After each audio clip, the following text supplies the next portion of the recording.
오늘 정말 큰 뉴스 제일 먼저 짚어보도록 할게요.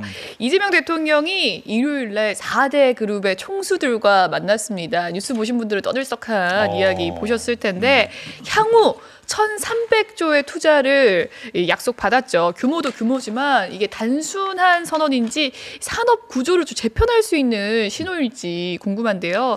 이 투자 계획 어떤 의미가 있는 겁니까? 그 사실 전에도 그 총수들이 대통령만 한번 만나면은 뭐 얼마 투자하겠다 말은 그렇게 하는데 그건 다 헌이다. 그렇죠. 예전에 어차피 투자할 계획이 있었는데 네. 그거 그냥 얘기했을 뿐이다. 이렇게 지적하는 목소리도 있었어요. 맞아요. 예. 예전에는 방금 피디님 말씀처럼 원래 할 거를 포장지만 갈아 껴가지고 마치 새 정부에 부응하는 듯한 저 선물처럼 사기를 치거나 그러니까 남는 장사 해야 되니까요. 아니면 해놓고는 했는데 사실 워낙에 터무니없어서 지킬 가능성이 없거나 이런 경우도 많았고요.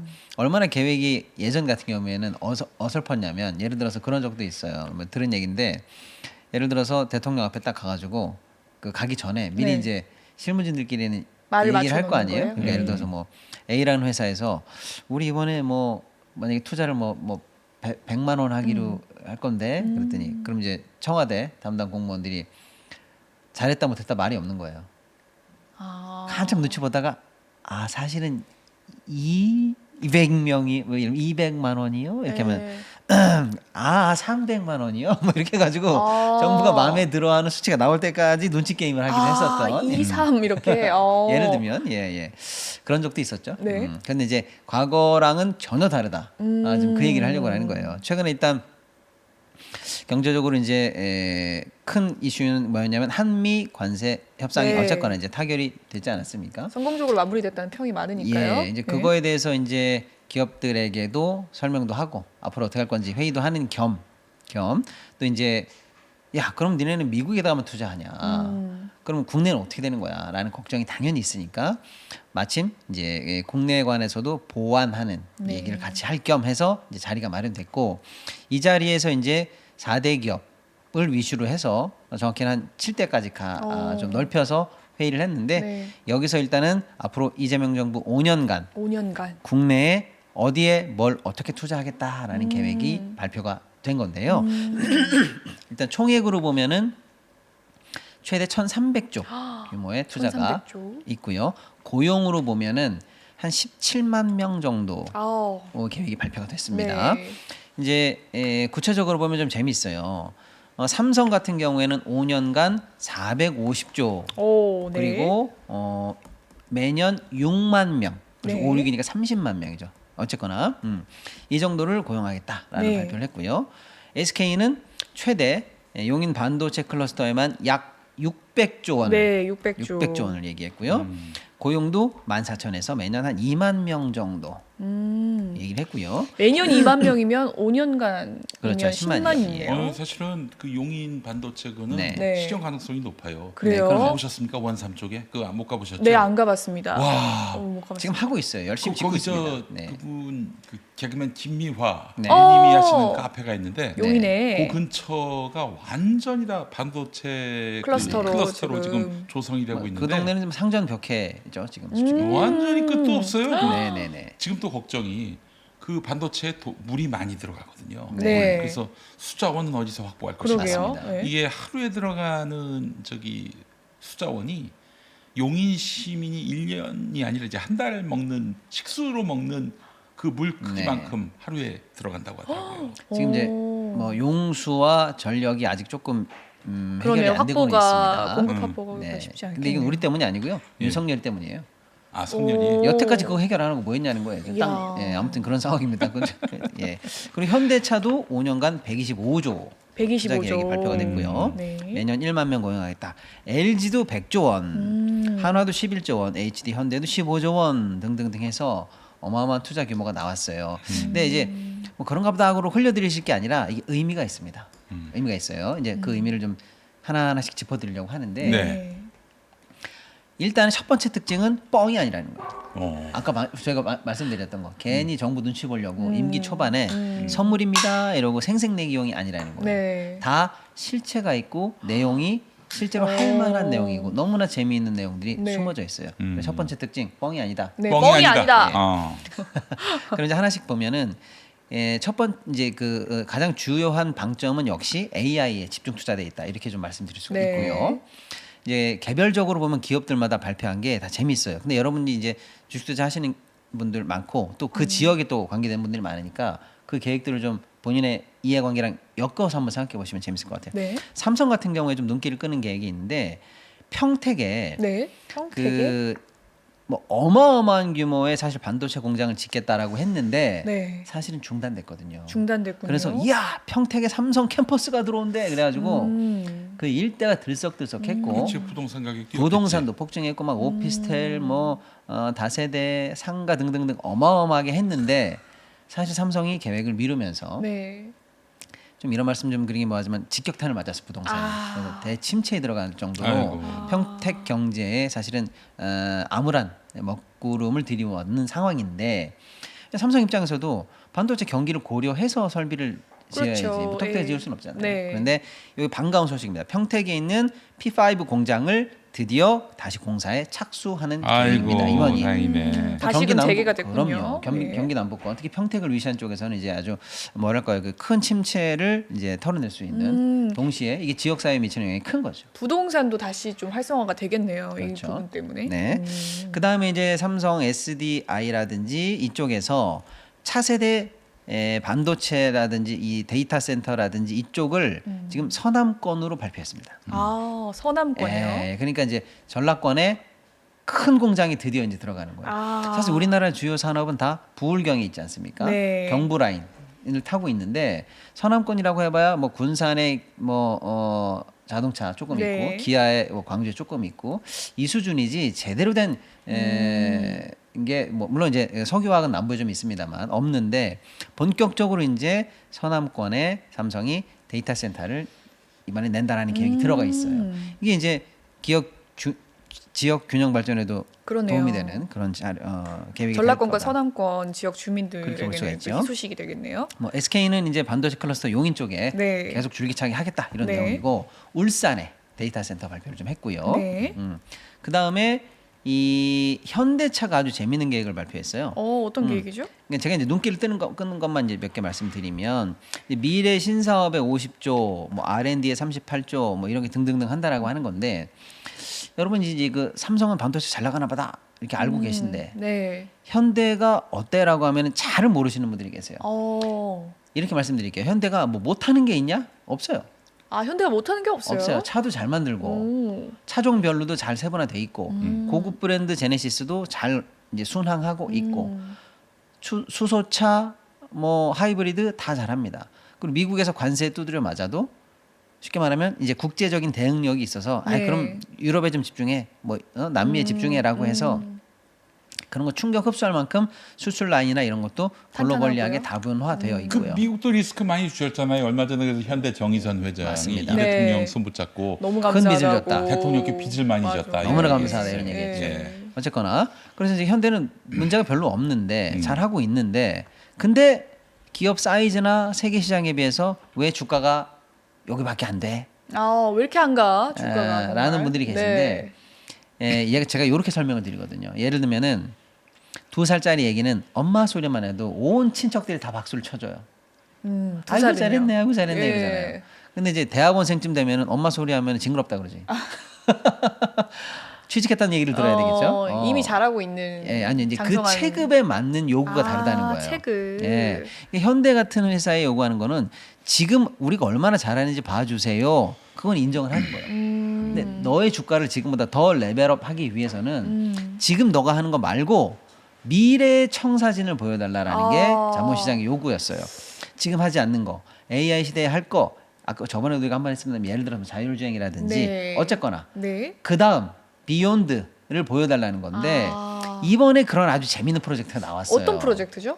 자율주행 말고. 로봇 파운드리에 투자하겠다는 거예요. 아, 로봇. 이 개념은 제가 처음 들어봐요. 아, 그래서 반도체가 좀 더 탄탄하게 구축이 될 수 있는 부분인가요? 그러니까 파운드리라는 건 이런 거예요. 쉽게 말하면 옷으로 치면 백화점에 있는 기성품 말고 네.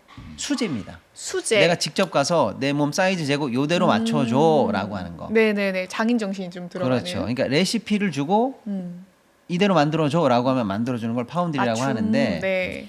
지금 예를 들어서 대만의 TSMC 이런 애들이 그런 걸 잘하는 거예요. 아. 그런데 로봇 파운드리를 현대가 하겠다고 지금 선언한 거예요. 로봇 파운드리는 사실 처음 들어봐요. 처음 들어보는 네. 개념이에요. 이게 네. 너무 재밌어서 지금 갖고 온 거예요. 예를 들면 이런 거죠.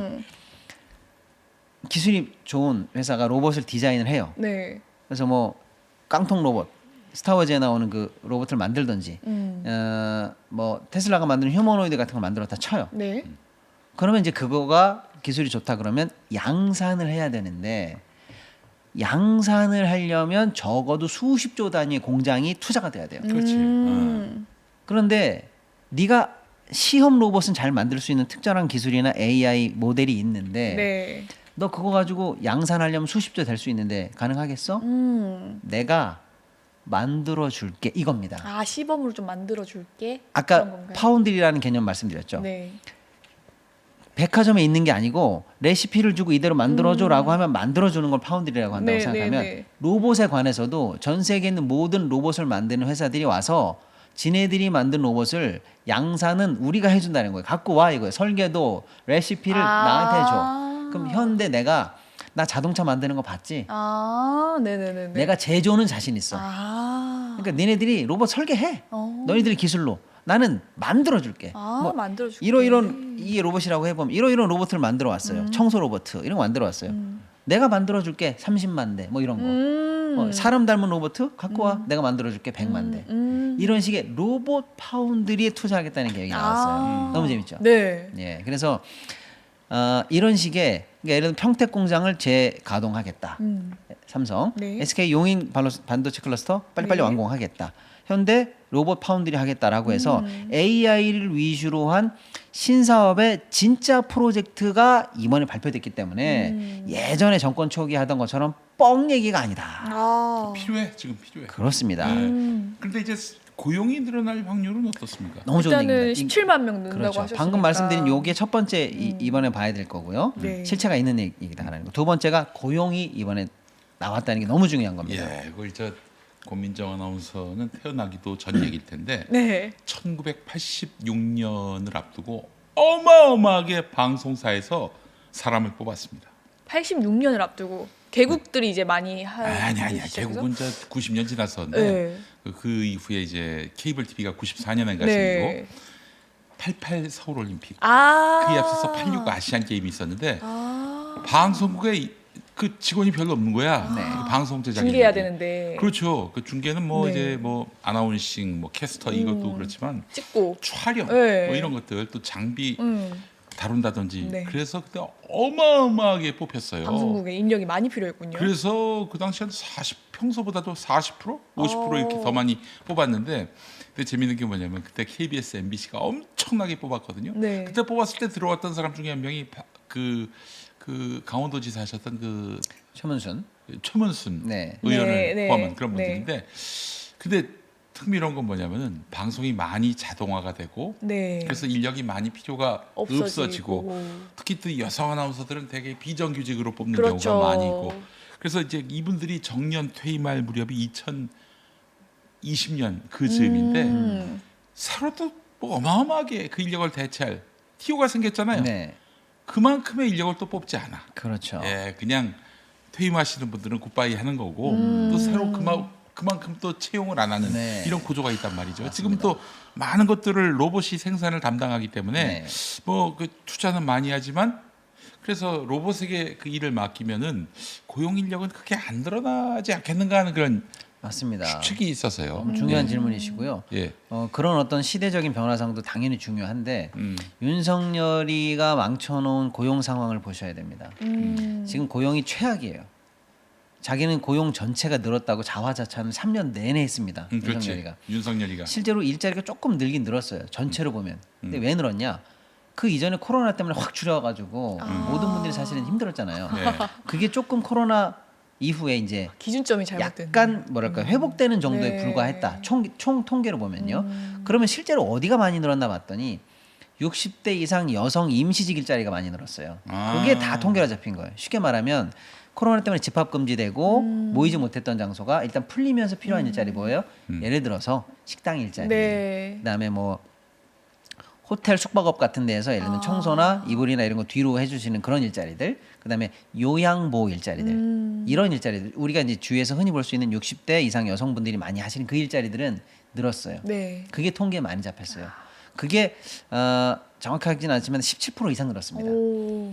그거 겨우 합쳐가지고 조금 늘었어요. 전체 네. 일자리가. 그러면 그 부분의 일자리를 만약에 빼고 계산하면 어떻게 될까요? 나머지 분야에서는 청년 고용률 같은 경우에 어마어마한 어마어마하겠네요. 감소입니다. 감소가 정말. 그게 겨우 늘어서 이제 예. 총계를 조금 늘었는데, 그럼 나머지 부분 빠진 부분이 가장 가슴 아픈 부분인데요. 예를 들면 두 군데입니다. 하나는 40대 대기업 일자리예요. 아. 이게 뭐냐면 우리 경제의 허리예요. 나이로도 허리잖아요. 결혼하고 아이 키우고 가장 많이 활동해야 되는 중추적인 나이거든요. 그리고 대기업이니까 양질의 일자리죠. 그렇죠. 여기가 탄탄해야 경제가 허리가 살고 가정이 살고 네. 하는데 여기가 대폭 감소됐어요. 윤석열 3년 때. 그 다음에 또 양질의 대폭 감소된 게 일자리가 어디냐? 방금 우리 권 아나운서님 말씀하신 거 청년. 네. 청년 일자리 뭐 박살나다시피 했죠. 아. 아이고. 최악이었습니다. 그래서 실제로 윤석열이 3년 동안에 고용은 늘었네 하지만 내용을 보면은 정말로 골병이 들었다 이렇게 할 정도로 고용이 처참했는데 아까 우리 PD님 말씀처럼 그나마 조금 기업들이 정부의 입맛에 맞게 투자 계획을 발표하더라도 고용을 말한 적이 거의 없습니다. 그렇지. 아. 왜? 쉽지 않으니까. 돈은 돼도 네. 자동화로 하고 AI로 그쵸. 하고 하면 되는데 실제로 네. 고용이 늘지가 않아요. 참 장래에 우리 여성 아나운서들이 참 걱정되는 게 뭐냐면은 그 방송 잘할 때 그걸 촬영해 놔가지고 AI로 만들어가지고 이미 뭐 네, 그렇죠. 권민정 아나운서를 출연료를 안 줘도 그 AI로 이미 제주도에 그런 아나운서가 있어가지고 출연료가 거의 한 뭐 4분의 1 정도 집단으로 삭감. 일어나야 돼. 그 사람이 아니라 그 기계가 뉴스를 전하는 게 어딨나 그게 기본적으로. 훨씬 잘하니까. 진짜네. 그런데 오독도 이번에 없고. 정말 의미 있는 게 네. 고용을 대기업이 말했다는 거예요. 정말 오랜만에. 아 얘기했어요? 이게 의미가 있다는 거예요. 네. 그래서 아까도 말씀드린 것처럼 삼성 매년 6만 명, SK 매년 2만 명, 현대차 매년 1만 명, 뭐 이런 식으로 해서 매년 토탈 5년간 약 17만 명 정도 이상의 고용을 이번에 대기업이 약속을 했다는 거예요. 이게 굉장히 희귀한 뉴스입니다. 윤석열이 3년 동안에 못 보던 뉴스고 피디님 말씀처럼 투자와 그동안 고용이 일치되지 않았음에도 불구하고 고용을 숫자를 딱 박아서 발표했다라는 게 정말 반가운 소식. 그래서 다 대기업들 아니겠습니까? 네. 그동안 우리에게 가장 아팠던 40대 대기업 양질의 일자리 그리고 기술 관련해서 당연히 청년 취업이 늘겠죠. 네. 이 부분에 관해서 이제 드디어 고용의 질적 전환이 가능해졌다라는 오. 측면에서 너무 반가운 뉴스입니다. 자 이제 세 번째로 말씀드릴 게 뭐냐면 그 이전에 네네네. 그 우리 소장님 보시기에 장래에 고용이 줄어들까요? 확실히 줄어들지 노동 않을까요? 절벽 현상이 발생할까요? 다 AI가 대체하고 그런 세상이 오면은 굳이 애써서 사람을 채용할 필요가 있겠는가? 당장 기업주들은 네. 그 생각부터 할 거예요. 노동자들 저기 급여 주는 것이 아깝거나 혹은 그렇죠. 또 노조 일으켜가지고 막 그렇게 피곤하게 만들면은 그러느니 차라리 기계 쓰자 이런 유혹을 많이 느낄 것도 같단 말이에요. 네, 우리가 이제 역사적으로 보면 산업혁명 때 실제로 그런 일이 있었죠. 그렇죠. 기존에 있었던 수많은 일자리들이 아, 다 그렇죠. 기계로 대체됐고요.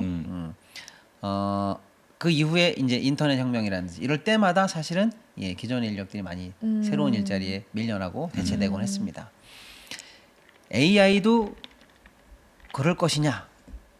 과거 사례를 보면 기존의 일자리들은 기계나 새로운 문명에 대체됐는데 그로 인해서 또 다른 기존에 없던 완전히 새로운 일자리가 또 생겼다.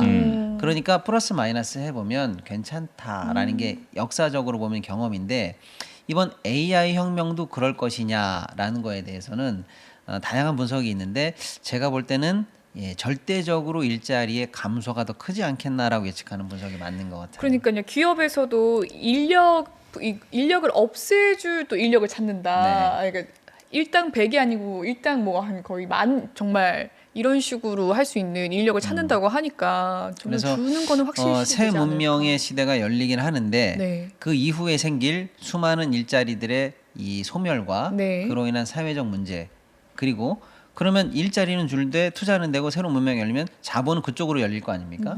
그럼 그로 인해서 벌어들이는 자본의 사회적 재분배. 네. 그래서 새롭게 사회가 재설계돼야 되는 이런 문명사적 과제가 있다. 이렇게는 뭐 솔직히 저도 보고 싶네요. 네. 아무튼 뭐 그런 상황이고 그래서 이번에 고용 관련해서 참 좋은 얘기가 나왔다. 여기까지만 일단 말씀드리고 또 하나는 정말 중요한 게 뭐냐면 윤석열이 3년 동안에 우리 경제에 가장 크게 까먹은 게 뭐냐. 실제로 경제도 손에 잡히는 우리 경제 지표도 다 곤두박질 쳤습니다만 가장 뼈아픈 부분이 잠재 성장률을 까먹은 거예요. 잠재 성장률이요. 예, 잠재 성장률이라는 거는 말 그대로 포텐셜입니다. 아. 할 수 있는 능력의 최대치 이렇게 보시면 되겠어요. 예를 들어서 우리가 이제 공부 한 80점 맞은 아이한테 가가지고 야 너는 IQ가 이렇게 좋고 열심히 노력하면 할 수 있는 아이잖아. 조금만 더 해봐. 너도 100점 맞을 수 있어. 네. 이렇게 네가 할 수 있어라고 하는 최대치. 네. 이건 이제 잠재 성장률이라고 하는데 그동안 우리나라 잠재 성장률이 윤석열 정부 3년 동안에 급전직하로 떨어져서 네. 거의 이제는 뭐 실질 경제 성장률보다 밑으로 가 있고요. 1점대를 겨우 유지 한 해 만에 하는 상황이고 만약에 이대로 간다면 조만간에 0점대로 추락한다라는 게 불보듯이 뻔한 전망이 계속 나오고 있었습니다. 그럼 잠재 성장률이 떨어졌다는 건 어떤 의미냐면요.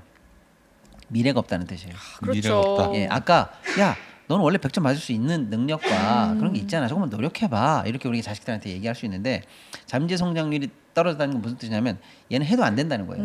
얘의 능력치가 80이라는 거예요. 기대와 희망이 없네요. 없는 거예요. 이게 미래가 없다는 거예요. 잠재 성장률이 없는 나라는 네. 포텐셜이 없는 나라고 아. 미래가 암울한 나라라는 거예요. 그렇죠. 근데 우리가 조만간에 0점대로 추락할 나라라고 사실상 시한부 판정을 받아놓은 상황이에요. 윤석열일 때.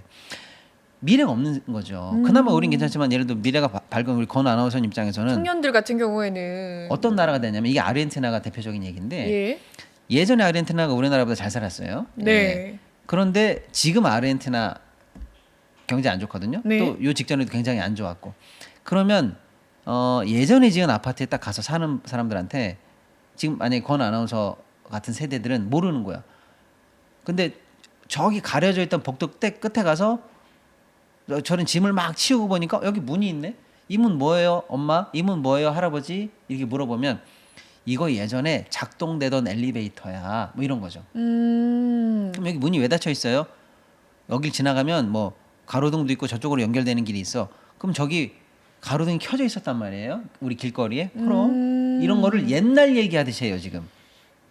무슨 말씀인지 아시겠죠? 예. 그러니까 예를 들어서 이제 권 아나운서님이 어느 날 가서 전화 PD님 같은 사람한테 뭐 두 분 선배님 이거 뭐예요? 이거 옛날에 다 서울에서 움직이던 건물이었어. 이 길은 사람 다녀요? 여기 옛날에 삐까뻔쩍하게 가로등 있고 여기 막 번화가였지. 이런 걸 옛날 얘기로 하는 거예요. 잠재 성장률이 급전직하로 떨어지고 10여 년이 지나고 나면 사회가 이렇게 바뀌는 거예요. 야. 그래서 전혀 다른 세대가 나오면은 희망이 없는 게 학습된 세대가 나오고 아 희망이 없다가 학습된 세대. 예. 야. 그래서 아예 그 영화로웠던 이 과거를 기억 못하는 세대로 금방 바뀌어버려요. 그러니까 우리가 이 상태에서 잠재 성장률을 반등시키지 못하고 계속 나라가 추락하고 나면 아마 한 세대 지나고 나서 좀 되면은 방금 이런 얘기를 할지도 모른다는 불안감이 있는 아주 안 좋은 지표입니다. 이걸 끌어올렸어야 돼요. 근데 윤석열이 때 이걸 말아먹었거든요. 근데 잠재 성장률은 그럼 어떻게 계산되냐면 쉽게 말씀드리면 이제 노동 곱하기 네. 그 다음에 투자 네. 곱하기 노동, 투자. 혁신 이렇게 곱하기 한다. 이렇게 보시면 쉽습니다. 네. 근데 우리가 보면 지금 저출생으로 사실 고착화돼 있잖아요. 그렇죠. 고령화와 출산율이 저하돼 예, 있고. 근데 요거를 한 번에 바꾸기는 어려워요. 쉽게 말하면 100명이 생산하던 나라니까 100 곱하기 이렇게 하다가 네. 50명이 생산하는 나라니까 50 곱하기 이렇게 되는 거죠. 네. 그러니까 절대적으로 잠재 줄었죠. 성장률이 줄겠죠. 네. 근데 50 곱하기 100명 곱하기 하다가 50 곱하기로 줄었다 하더라도 네. 100명일 때 100을 투자했는데 네. 50명일 때 200, 400 투자하면 아. 곱하기 총액이 늘어날 수 있죠. 네. 그러니까 저출생으로 내려갈수록 더 많이 투자를 많이 해야 투자하고 되는구나. 투자를 유치하고 그래서 그래, 산업 이제- 구조를 선진화해야 되는 게 맞는데 윤석열이 때는 저출생의 탈출을 위한 것도 아무것도 안 했지만 투자 유치가 아무것도 없었어요. 그래서 심지어 국내 자본은 밖으로 빼고 네. 해외에서 들어오는 자본도 아무것도 없는 나라를 만들었기 때문에 곱하기를 해보니까 미친놈이야 진짜. 예. 뭐 이런 나라 망하게 하려고 작정하지 않고서요. 그럼요. 그러니까 그걸 곱하기 하니까 꽝이 된 거죠. 100으로 노동력을 곱하다가 50으로 곱했고 투자도 100을 곱하던가 그러니까 오히려 노동이 줄었으면 200으로 늘릴 생각을 해야 되는데 그래야 되는데요. 그걸 50으로 더 줄였고 자, 그다음 곱하기가 생산성인데요. 혁신이에요. 네. 근데 R&D 예산 줄이고 박살낸 건 아시잖아요. 그렇죠. 그러니까 뭘로 곱해도 안 되는 거예요. 그러니까 훌륭해. 근데 이제 이번에는 이제 정부가 바뀌고 뭐 저출생이 지금 좋아지고 있습니다. 깜짝 놀라실 거예요. 혼인율도 지금 좋아지고 있고 출생률도 지금 올라가고 있어요. 그나마 너무나 고무적인 현상이고요. 네. 근데 그다음에 혁신, R&D 예산 늘고 지금 AI 한다고 좋아지고 네. 있잖아요. 이것도 곱하기가 늘어날 거 아닙니까? 그렇죠. 근데 이제 가운데 들어 있는 거 투자, 설비 투자, 자본 투자 이 개념이 만약에 이제 올라간다면 이제 우리도 잠재 성장률이 올라가는 나라가 되는 건데 일단 기업들의 투자를 이겁니다. 약속받았고요. 이게 네. 그래서 그 이빨 마지막 딱 R&D 구멍이 예산 나와 늘렸고요. 있는 그 퍼즐에 예. 지금 딱 들어가는 거죠. 그렇죠. 그러니까 이제 우리도 윤석열이가 희망을 갉아먹은 잠재 성장률을 급전직하로 떨어뜨리는 나라에서 이 투자 계획이 연간 이제 앞으로 계속 실현화되고 반영이 된다면 미래가 있는 잠재 성장률로 우리가 반등되는 지표를 볼 수 있겠다는 거예요. 이 굉장히 큰 의미가 있는 너무 거예요. 쏙쏙 잘 이해가 네. 되네요. 그냥 뭐 기업들이 이재명 대통령 앞에 잘 보이려고 네. 뻥 좀 쳤나 보다. 매년 임기 때 시작할 때 기업들이 정부 눈치 봐가면서 하는 그게 아니고 그런 의미가 있는 거예요. 다시 잠재 정리하자면 성장률은 노동, AI라든지 혁신, 우리가 투자. 꼭 필요한 투자에 지금 들어간다는 거. 아. 그리고 삼성이나 SK나 현대같이 아주 의미 있는 투자를 말했다는 거. 그다음에 고용을 정말 오랜만에 말했다는 야. 거. 양질의 일자리. 그리고 네 번째로 드디어 이것 때문에 이제 우리도 잠재 성장률의 반등을 기대할 수 있게 됐다라는 거. 이런 의미가 있는 거죠. 그 윤석열이가 그 확장한 일자리는요. 네. 저기 댓글 알바 말고는 없을 거예요. 예. 예. 매크로 서비스, 예, 이런 거. 매크로 서비스. 조작 이런 거. 예, 그거 말고는 없을 겁니다. 안타까워요. 김건희 가이드 서비스 이런 거 있잖아요. 그렇네요. 그렇지. 의전 공정 서비스들. 공걸로 모십니다 이런 거. 아니 그 하나만 공공 네. 분야에서 일자리를 늘릴 수 있는 방법도 있지 않을까요? 공공 그렇죠. 분야에서 네. 그거는 대통령이 결심하면 되는 거 아닙니까? 그렇긴 합니다. 그런데 이제 그거는 조금 이제 예산이 당연히 수반돼야 되는데 아마 작년보다는 당연히 늘었을 겁니다만은 보다 많은 폭으로는 이제 AI라든지 이런 산업 동력에 아마 이번에 많이 집중이 돼 있어요. 네. 그래서 공공에서 만들어내는 일자리가 나쁘다는 게 아니고 그 승수보다 더 큰 승수의 양질의 일자리에 참여하는 돈으로 환산됐으니까 예. 그 후에 그 수익이 늘어나면은 그걸로 또 사람 많이 채용했으면 그렇죠. 좋겠습니다. 이게 저 네네네. 노동 문제 답이 없어요. 다 주문도 키오스크로 하는 판에 네. 이제 노동자들이 할 일이 없어지는 세상이 돼버리면은 네. 우리 다 같이 굶어지는 거예요 이제. 그러니까 가처분 소득을 늘리려고 기본소득 구상도 하고 그러는데 그래서 말씀 주시는 게 예를 들어서 이제 AI 관련한 기본소득을 도입해야 된다 네. 이런 얘기. 네. 그다음에 이제 AI 관련해서 자본이 집중되거나 성과가 많이 나는 쪽이 사회적으로 특정한 세금을 내서 그걸로 그렇지. 다시 기금을 만들어서 네. 사회 안전망으로 돌려야 된다. 이런 다양한 논의들이 사실은 따라와야 됩니다 지금. 네, 맞습니다. 예. 그렇습니다. 첫 어쨌든 번째 소식 이 여기까지입니다. 투자에 네. 관해서는 기업들이 말만 할 것이냐 아니면 뭐 돈이 실제로 움직일 수 있냐 뭐 이런 게 굉장히 중요한 화두였던 것 같은데 아까 실체에 대해서 좀 낱낱이 또 파악해 주셨고 이 시작은 이 부분을 좀 제일 예민하게 보는 부분을 제대로 짚어 주셨다라는 이야기를 해드릴게요. 단순히 이제 쇼가 아니고 진짜 산업이 다시 잘 갈 수 있는 이제 시그널이지 않을까라는 기대를 가지면서 투자와 고용이 늘어나면 네. 당연히 젊은이들이 네. 결혼하려 할 것이고 그러니까요. 뭐 여러 가지 선순환을 만들어냅니다. 네. 예. 좋습니다. 네, 청년 뭐 고용률이랑 이제 잠재 성장률이 높아갈 수 있다는 게 좋은 이야기일 것 같네요.